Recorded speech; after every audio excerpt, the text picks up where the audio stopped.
Welcome to the 8-month suspension handed out by the Football Association to Manchester United's Rio Ferdinand for missing a drugs test back in September.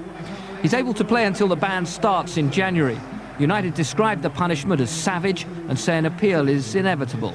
And once Ferguson was happy that Ferdinand, who will miss Euro 2004 amongst other things, was in the right frame of mind, he decided to pick him against Spurs. His job to keep Tottenham's Freddie Canute quiet. And he would continue up front with Robbie Keane. Darren Anderton passed a late fitness test on a sore Achilles heel, and Dean Richards had recovered in time to leave Doherty on the bench. As for United, Paul Scholes, Roy Keane and Phil Neville continued in midfield, with the young Scottish international Darren Fletcher on the right side instead of Ronaldo, who made the bench. Sir Alex showing his defiance against the FA with actions rather than words at this stage. Commentary from Rob Palmer. The expected boost for Rio Ferdinand. You're going to know when he's going to touch the ball from the crowd reaction. Ruud van Nistelrooy, as always, ghosts onside. His timing is immaculate. Draws Anthony Gardner. Two central defenders to one attacker, but will they be enough to stop the most prolific marksman in Europe? Surely. A little touch! Keller didn't see it as Giggs applied the faintest of feet. Richards decided to go down to ankle height to head it, which was a mistake. Mighty let off for Tottenham. Oh, it comes off the shin guards of Canute. And here's the United whirlwind again. Lovely ball through. Van Nistelrooy slightly overruns it, which gave Keller and Richards a chance. Well, the Tottenham defenders staring at the linesman on this near side. Maybe Tottenham had a call.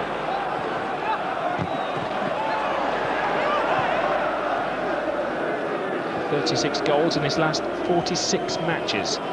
Ruud van Nistelrooy. Philip Neville. That was unhealthy defending by Tottenham. Help me out, says Stephen Carr, who's rather left in a spot. It's good to talk, they say. Maybe not if you're a Tottenham defender or a goalkeeper. Keller moves his players around. Ferdinand has come forward. What a day it will be to score his first ever Manchester United goal. Unbelievable! United take the lead. O'Shea.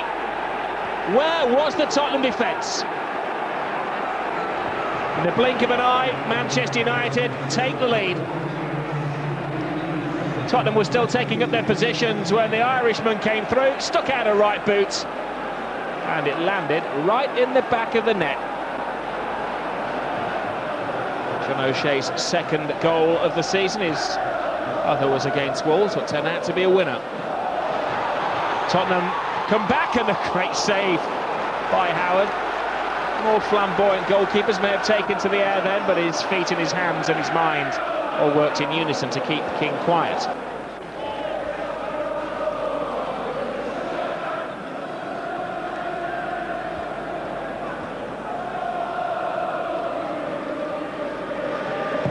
Half a dozen games since Casey Keller recorded a shutout. Make it 7 now. Here's Keane to point at the substitute. Big hand, big save from Tim Howard. It was a powerful shot. It was swerving away from the goalkeeper, but his reactions were splendidly sharp. Easy for Gardner.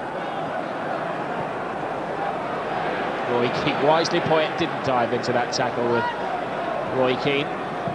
Nice ball through. Van Nistelrooy. You know what comes next. Goal! Never any doubt about it when the only obstacle between Van Nistelrooy and the net was a keeper. Goal number 17 of the season for Ruud van Nistelrooy. Immaculate run, and he does what comes naturally.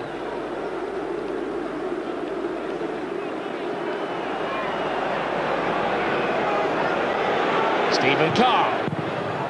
Just took the dew off the top of the grass, that one. Stefan Dalmet.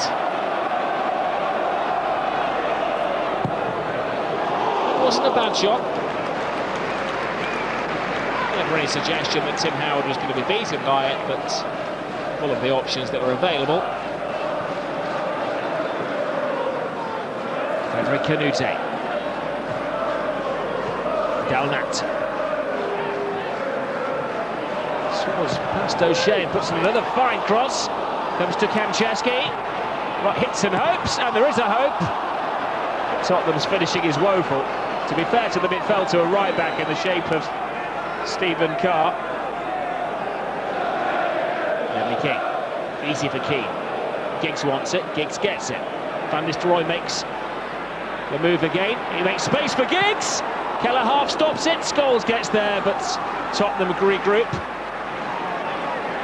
to save further pain. Look at the run of Van Nistelrooy here. The Tottenham defenders maybe thought he was going to get it. Three of them followed him, allowing a large passage for Giggs to sail through.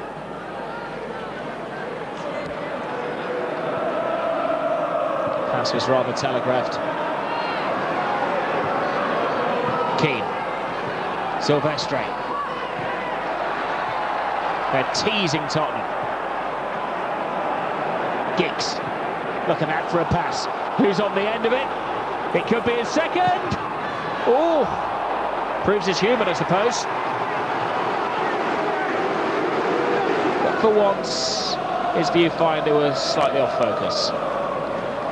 This will be the fifth win in succession for Manchester United over Tottenham Hotspur. I don't think I'm speaking too prematurely.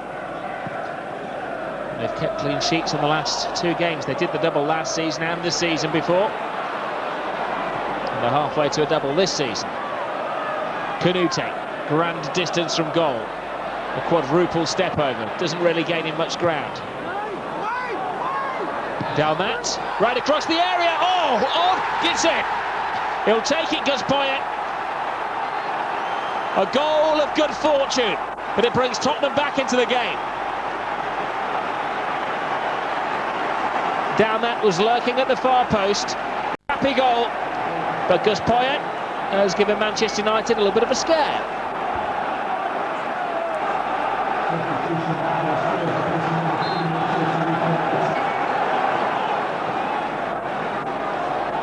Dalmat. He was the man who assisted in the goal, and he's almost created a second one for Tottenham. Keen on the end of some wizardry from Dalmat. Well, had that been Ruud van Nistelrooy on the end of a pass like that, the man operating the scoreboard would have had a bit of work on his hands.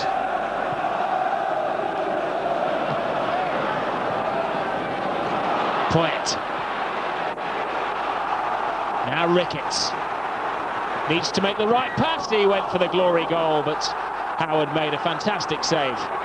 He stood tall and he stood strong despite diversions in the centre, and his handling was spot on.